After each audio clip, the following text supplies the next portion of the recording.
오늘 본문은 속건제 희생 제사에 대한 말씀입니다. 오늘 본문은 우리에게 잊혀진 예배와 화해 그리고 신앙과 용서에 대한 중요한 교훈을 우리에게 가르쳐 주고 있습니다.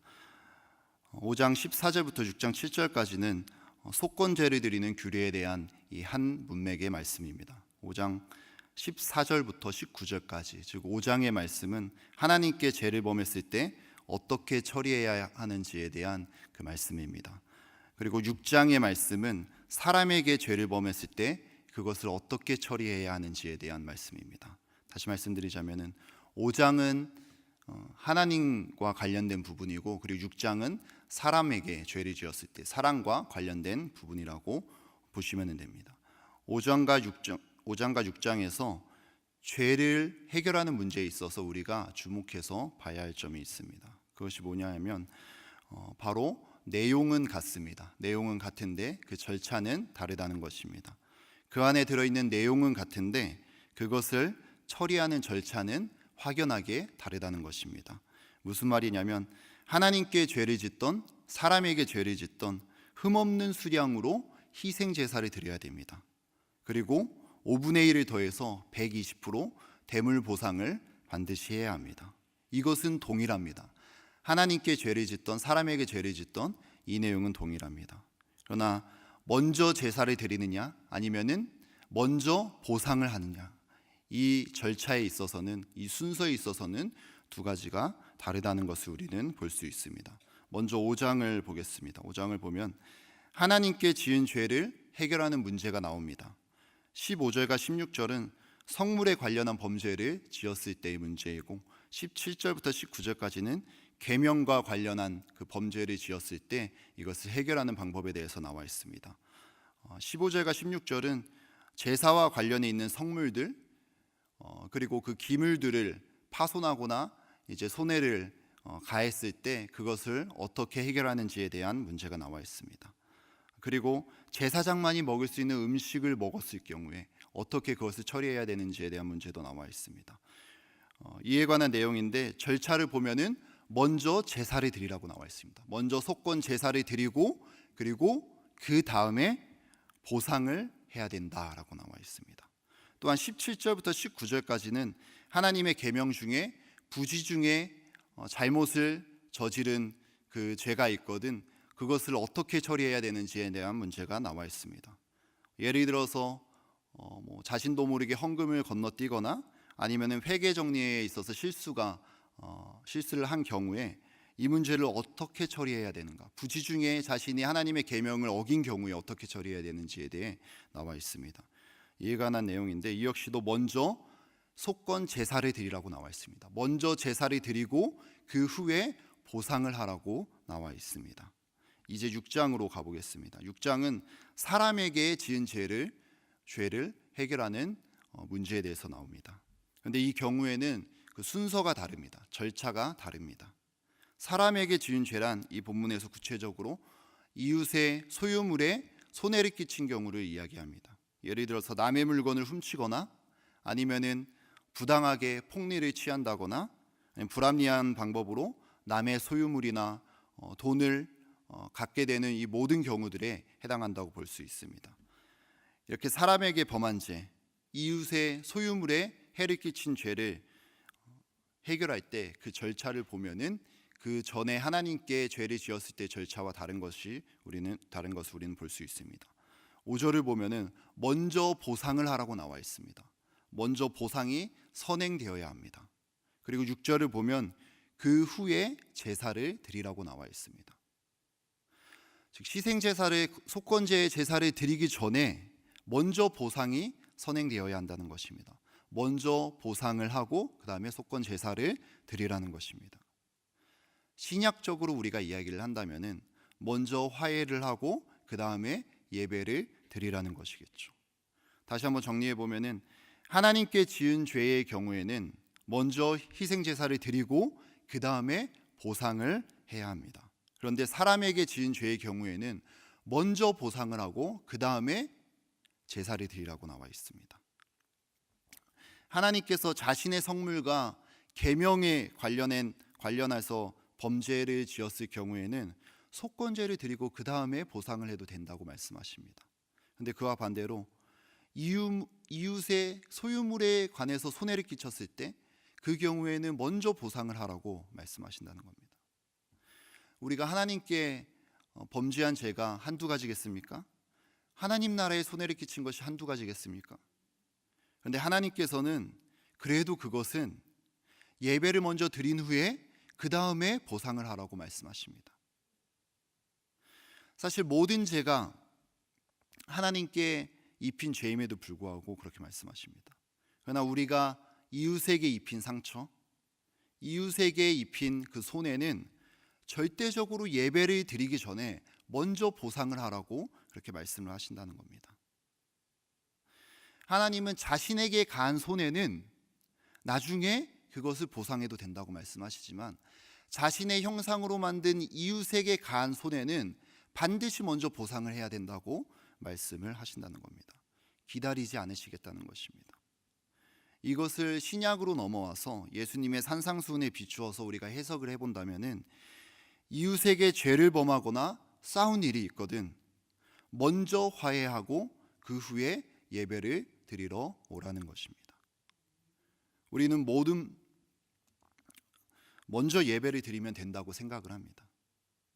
하지만 이웃에게 죄를 범하였을 경우에 그것을 처리하는 방식에 있어서 하나님의 생각은 우리의 생각과 다르다는 것입니다. 먼저 이웃과 화해하고 그 후에 와서 예배를 드리라고 말씀을 하십니다.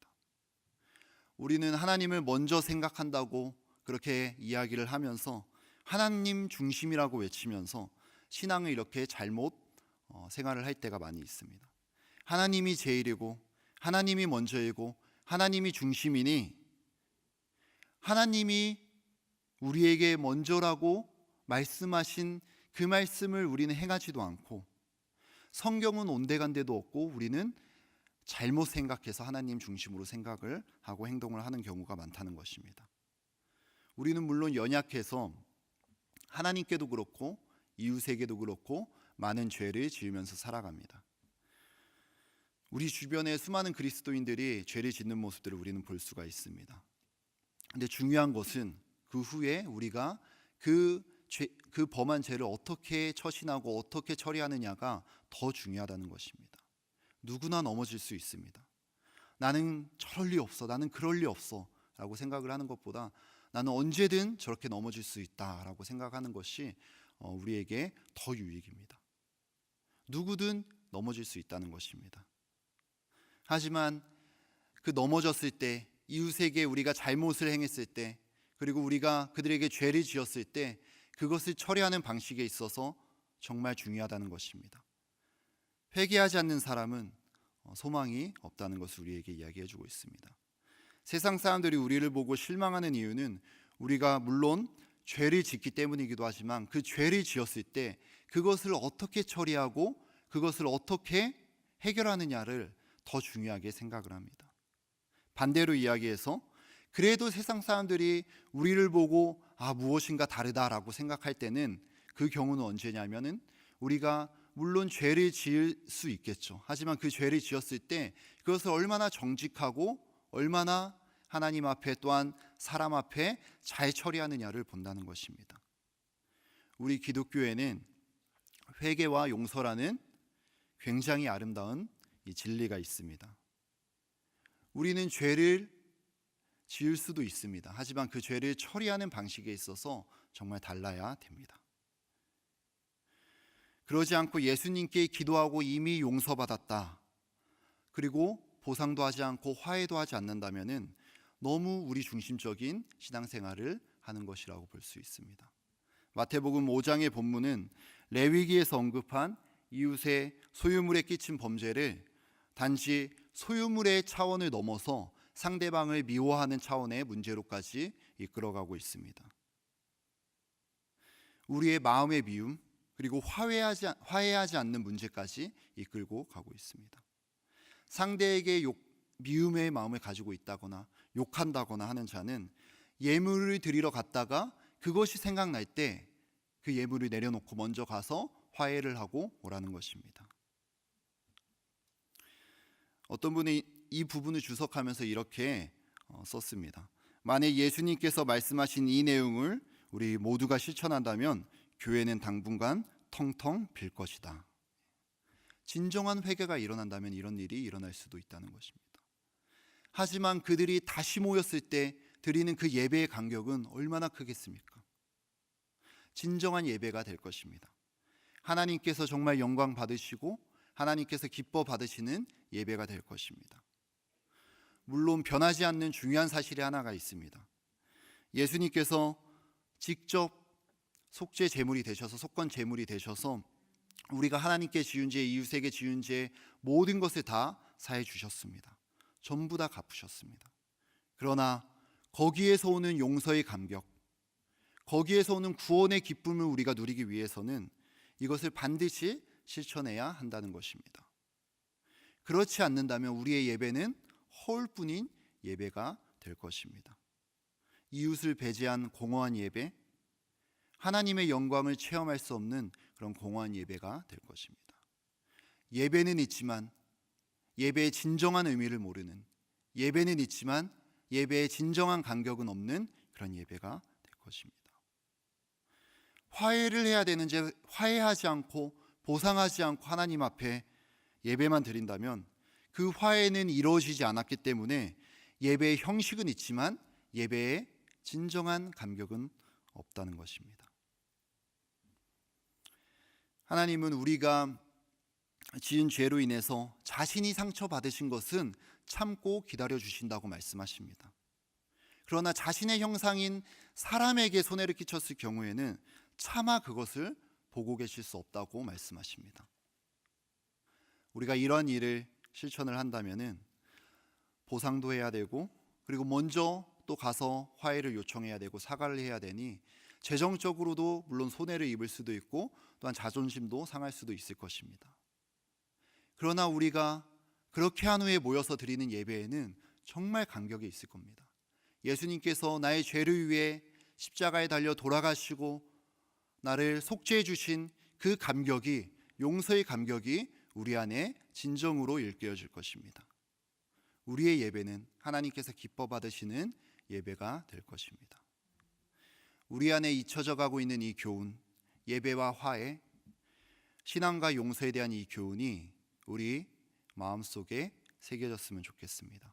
그래야 해서 우리의 삶 가운데 이웃과의 관계가 회복될 뿐만이 아니라 이 문제로 인해서 진정으로 하나님과의 관계도 회복되는 모든 성도님들이 다 되시길 주님의 이름으로 간절히 축복합니다. 우리 이 시간에 함께 기도하겠습니다. 하나님께서 우리에게 원하시는 것이 있습니다. 하나님께서 우리에게 예배드리러 나오기 전에 먼저 이웃에게 잘못한 것들이 있다면은 그들에게 가서 먼저 화해하고 그들에게 가서 먼저 용서를 구한 후에 하나님 앞에 나오라고 말씀하십니다. 우리 하나님 앞에 이 시간 기도하며 나아갈 때 하나님, 우리의 예배가 정말 속죄의 은총을, 용서의 은혜를 깨닫는 예배가 되게 하여 주시옵소서. 우리가 이웃과의 관계도 회복될 뿐만이 아니라 그로 인해서 하나님과의 관계도 진정으로 회복되어서 예배의 기쁨과 예배의 감격과 그 예배의 진정한 의미를 날마다 누리며 살아가는 우리 모두가 되게 하여 주시옵소서. 나의 삶이 되게 하여 주시옵소서. 기도하시기 바랍니다. 또한 각자 가지고 나온 삶의 기도의 제목들, 또한 우리의 삶의 모든 짐들을 하나님 앞에 올려드리면서 나아가도록 하겠습니다. 이 시간 자유롭게 기도하신 후에 자유롭게 돌아가시기 바랍니다. 함께 기도하겠습니다.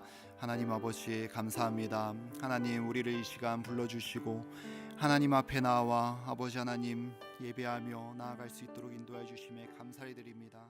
하나님, 우리 안에 잊혀져